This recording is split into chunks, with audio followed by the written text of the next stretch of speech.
The air was thick with the hum of chatter, the clinking of silverware against porcelain plates, the smell of butter melting on pancakes and coffee brewing fresh in the pot. It was the kind of Saturday morning that made the world feel alive, families piling into booths, couples laughing over omelets, children tugging on their parents' sleeves asking for more syrup. The diner itself was no different from any other small-town diner in America, checkered tiles, red leather seats, and a bell that jingled every time the front door swung open. But on this particular morning, something was about to happen within those walls that would remind everyone inside what dignity looks like when it's tested, and what courage means when it's demanded. The Johnson family walked in, father, mother, and 2 young children. They weren't loud, they weren't asking for special treatment, they weren't doing anything more than what every other family in that room had done, simply trying to share a meal together. They were dressed neat, Sunday best neat, even though it wasn't Sunday. The father's shirt was pressed, the mother's dress soft and floral, the little boy clutching a toy car in his hand, the girl holding her daddy's arm with tiny fingers that still smelled faintly of cocoa butter. To anyone with open eyes, they were a family filled with love. But to the waitress watching them walk in, they were something else entirely. And that's where the story begins. She noticed them immediately, and her lips tightened. She grabbed menus for the couple sitting behind them instead, pretending she didn't see the Johnsons standing patiently at the door. The hostess stand was empty, so the father gently cleared his throat, as if to signal, "We're here, we'd like a table, just like everyone else." Still, the waitress avoided them, busying herself with wiping down a counter that was already spotless. And then, in a voice just loud enough for them to hear, she said, "This section is full." But they looked around, there were empty booths. Empty chairs. Plenty of space.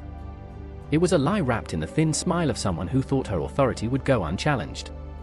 The mother glanced at her husband, her eyes soft but heavy, as though she'd been here before, as though this moment wasn't new but a memory replaying itself. She whispered, "It's okay, maybe we can just," but the father, tall, strong, with a quiet dignity carved into his face, placed a gentle hand over hers. "No," he said softly, "we'll wait." His voice was calm, but his children could feel the weight beneath it. The little girl tugged his sleeve, whispering, "Daddy, why don't she want us to sit?" He didn't answer right away. Because how do you tell your child, your bright-eyed daughter who still believes in the fairness of the world, that sometimes people don't see you for who you are, but for what they think you are? He bent down, pressed his forehead to hers, and whispered, "Don't worry, baby. We belong here, just like everybody else." Minutes passed like hours. Other families walked in, white families, and were seated with smiles, menus placed before them, water poured into glasses. The Johnsons were still standing. The father asked again, this time more firmly, "Could we have a table?" The waitress turned, narrowed her eyes, and said flatly, "We don't serve people like you here. Best you take your family somewhere else." And just like that, the air shifted. Conversations faltered. Forks froze mid-bite. Some patrons looked down at their plates, pretending not to hear, while others stared wide-eyed, as though unsure whether to be outraged or complicit in silence. The children understood more than their parents wished they did. The little boy's toy car slipped from his hand, clattering to the floor, the sound sharper than it should have been in that heavy quiet. The father stood taller. His jaw tightened, but he did not raise his voice. He did not curse, he did not shout. He simply said, "We will not be leaving." His words hung there, steady as stone. The waitress sneered, tossed her towel onto the counter, and folded her arms, a challenge in her stance. "Then you'll be waiting all day." And maybe she thought she had won. Maybe she thought her disdain would break them down, send them out the door with lowered heads, humiliated and defeated. But she underestimated something. She underestimated the power of a family that refuses to bow. She underestimated the resilience carried in black skin, the endurance woven into black spirit, the generations of ancestors whispering, "Stand tall, stand firm." The mother gathered her children close, their little bodies pressed against her, as she stroked her daughter's braids and held her son's trembling hand. She whispered prayers under her breath, prayers of patience, of strength, of protection. She had lived through moments like this before, a clerk ignoring her at the register, a neighbor's glance lingering too long, a teacher's voice dismissive when her children spoke in class. But never did it get easier. It always felt like a cut, sharp and fresh, even if scar tissue had formed around old wounds. And in that diner, with the smell of bacon frying and coffee steaming, with people pretending not to see what was unfolding, the Johnson family stood as if they were on trial. Not because of who they were, but because of what the world too often decided to see. Every second stretched, heavy with shame, heavy with silence, heavy with the unspoken truth that justice is not always loud, but sometimes justice begins in the quiet refusal to move. What no one knew, not even the waitress standing with her arms crossed in defiance, was that just beyond the kitchen door, the owner of the diner was listening. He had heard enough. He had seen enough. And soon, when he walked into that dining room, the air would change again. But before we get there, before the moment when tables would turn, before the moment when truth would find its voice, we must sit in this pause. We must feel the weight of what it means to be denied your humanity in front of your children. We must hold in our chest the ache of wanting to protect them from a world that too often refuses to see their worth. Because only when we sit in that ache can we understand the power of what comes next. The room had gone still, as though the walls themselves were listening. The Johnson family remained standing at the edge of the booth, caught in a space between belonging and exile. Every pair of eyes in that diner told a story, some filled with pity, some with discomfort, and some with quiet agreement with the waitress who stood her ground. And yet, no one moved. No one spoke. No one dared to break the fragile, dangerous silence that hung above the family like a storm waiting to break. The father's chest rose and fell, steady but heavy. He wasn't just breathing for himself, he was breathing for his wife, for his daughter, for his son, for the generations that had come before him who had stood in places like this, faced down moments like this, and whispered, "Not today." His mind drifted for a second, back to his grandfather who had once told him, "Dignity ain't something they can give you, son. It's something you hold on to, even when the world tries to rip it away." And in that moment, he knew his grandfather was standing right there with him. He wasn't alone. The little girl tugged at her mother's sleeve again, whispering softly, "Mama, why don't she like us?" The mother swallowed the lump rising in her throat. She wanted to tell her daughter the truth, but she also wanted to preserve the fragile innocence in her eyes. She crouched low, brushing the child's cheek with her hand, her voice trembling but tender. "Sometimes people can't see what's beautiful, baby. But you remember this, you are beautiful, no matter who tries to tell you otherwise." The girl nodded, though confusion still clouded her young face. Her brother picked up his toy car from the floor, clutching it tight, as though holding onto something small and familiar might keep him safe. A man at the corner table cleared his throat, shifted in his seat, then went back to staring at his coffee. He wanted to speak, but fear pinned him down. A woman nearby placed her hand on her husband's arm, urging him silently to keep quiet. This is how injustice breathes, not only through the actions of the cruel, but through the silence of those who know better. And the waitress, emboldened by that silence, tilted her chin higher, her smirk widening. "See," she said coldly. "Ain't nobody here who wants you here anyway." The father turned to face her fully now, his voice calm but carrying a weight that silenced even the forks that had begun to move again. "We are here. We will eat here. My children will sit at a table like every other child in this room. You will not erase us." His words were not loud, but they carried the force of thunder rolling through the valley. The waitress shifted, her confidence flickering for a second, but pride pushed her to stand firm. "You don't belong here," she snapped. "You belong somewhere else." And though she didn't say it, everyone in that room knew what she meant. Somewhere out of sight. Somewhere invisible. Somewhere unworthy. The mother's eyes burned with unshed tears, but she did not cry. She had learned long ago that tears were a luxury she could not afford in moments like this. Instead, she straightened her back, lifted her chin, and wrapped her arms tighter around her children. Her silence was not weakness, it was armor. It was prayer. It was the echo of every woman who had endured and survived, not for herself, but for the children clinging to her side. Minutes dragged on, heavy and unforgiving. The children grew restless, the mother's hands trembling slightly as she smoothed down her daughter's dress again and again, as though each motion might stitch back the pieces of dignity that the waitress had tried to tear apart. The father's jaw clenched, his knuckles pale as he gripped the edge of the booth, fighting to keep his anger from spilling over. Because he knew, one outburst, one raised voice, and suddenly he would be the problem. That's how it always went. They provoke, they demean, and when you finally break, they point and say, "See? This is why." No.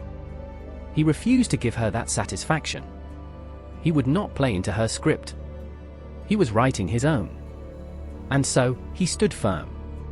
Still. Silent, but unbroken. From behind the counter, the cook peeked out through the small window of the kitchen door. He had been listening, his hands frozen over the skillet where bacon still sizzled. He shook his head, muttering under his breath, "Not again. Not in here." He knew the owner. He knew the man who had built this diner from scratch, a man who had always said, "This place is for everybody." But the owner wasn't out front, not yet. And so, the waitress felt safe in her cruelty, free in her prejudice, untouchable in her authority. The children's stomachs growled softly, audible only to their mother who held them close. Hunger was a sharp knife in the belly, but dignity was sharper. She would rather her children leave hungry than have them believe they were less. And so, they stood, a family suspended in defiance, each second chiseling their resolve into something unshakable. Then it happened. The door from the kitchen swung open, and the owner stepped out.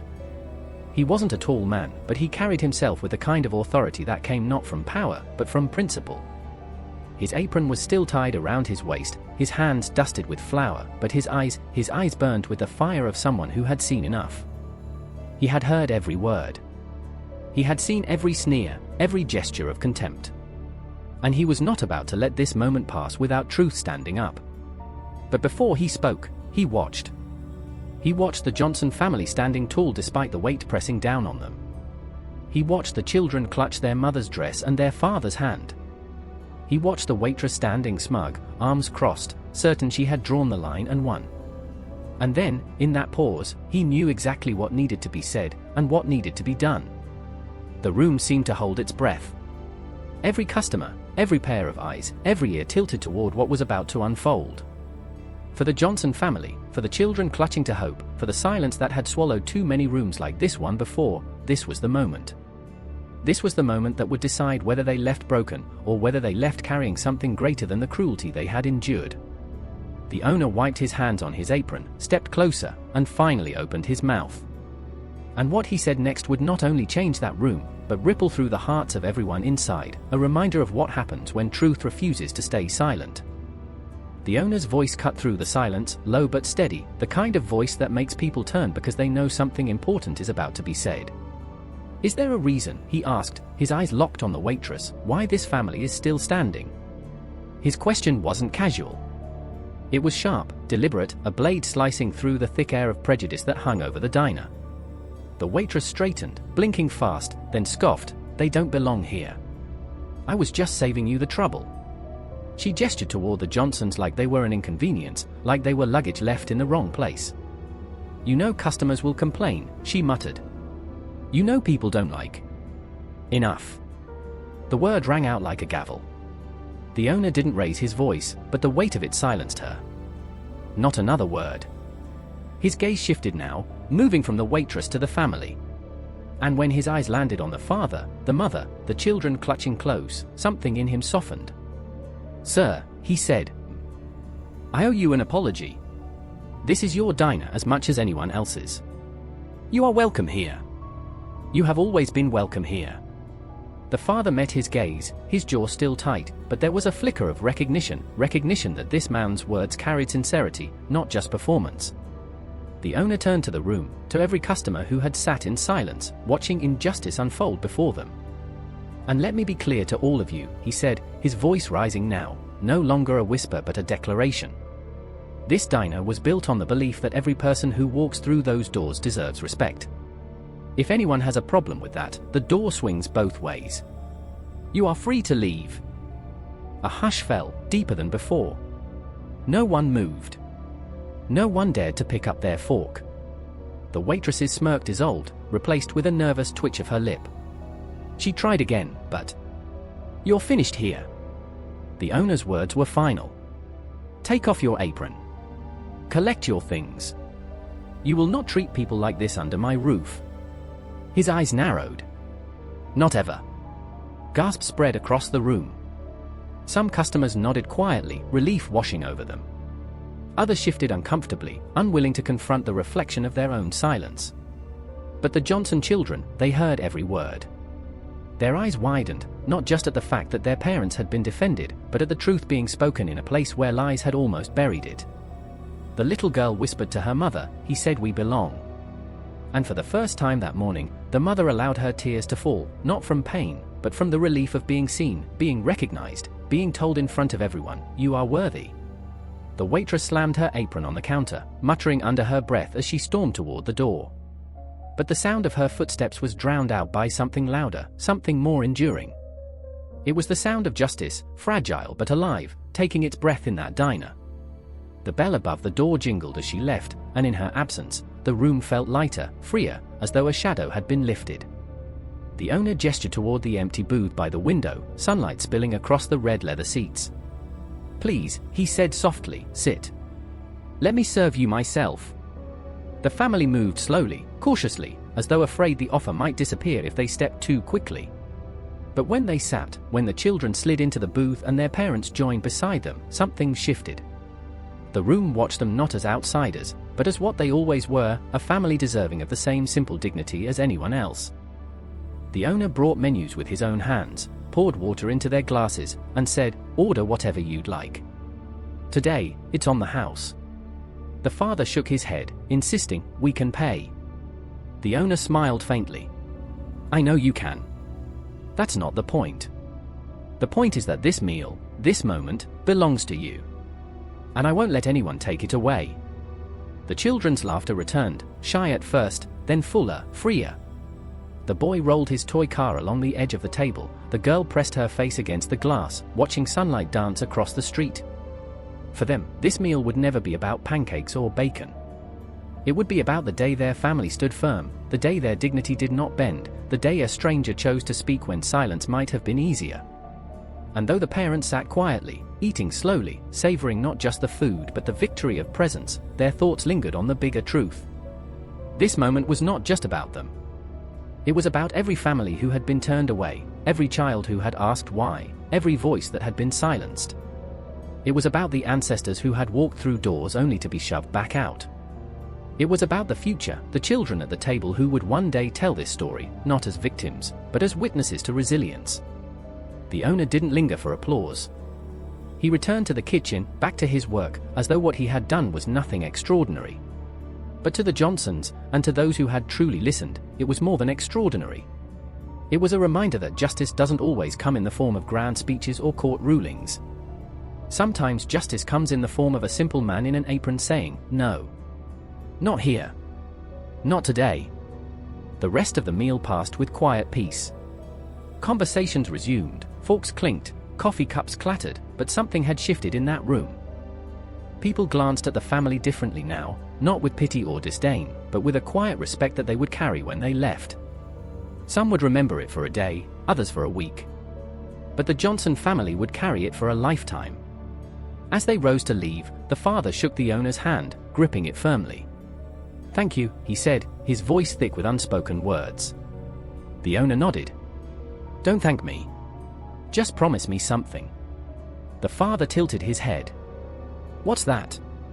The owner's eyes softened. "Promise me you'll keep walking through doors. Every door. Don't let anybody convince you otherwise." The father smiled faintly, his heart full, and said, "We've been walking through doors for generations. We don't intend to stop now." The bell above the door jingled again as they stepped out into the sunlight. The world outside was still the same, still heavy with its flaws, still burdened by the weight of prejudice. But for that family, the morning was lighter. The children skipped ahead, laughing again, their parents walking close behind. And as they moved down the street, their steps carried something stronger than anger, stronger than shame. They carried dignity. They carried resilience. They carried the unshakable truth that they belonged. And maybe someone inside that diner, maybe one of the silent ones who had sat frozen at their tables, would carry something too. Maybe they'd remember the day when silence was broken, when a voice stood tall, when truth was spoken aloud. Maybe they'd find the courage to speak next time. Because there is always a next time. That is the story of a waitress who tried to refuse a family their seat at the table, and of a man who reminded the world that the table belongs to them too. It is the story of endurance, of defiance, of dignity standing unbroken. And it is a story that asks each of us a question: when injustice walks into the room, will you stay silent or will you stand? Because in the end, silence is agreement. But truth is freedom. And for anyone listening now, for anyone watching this story unfold, remember this: you belong. You belong in every room, at every table, in every space where humanity is honored. Do not let anyone convince you otherwise. Carry your dignity with you. Stand tall. Walk through the door. This has been our story. If it moved you, if it made you feel something deep in your chest, don't let it stay with just you. Share it. Pass it on. Let someone else hear it, someone who needs to know they belong too. And if you want more stories like this, stories of resilience, of truth, of voices that will not be silenced, then make sure you like, share, and subscribe. Because our stories deserve to be told, and we're not stopping here.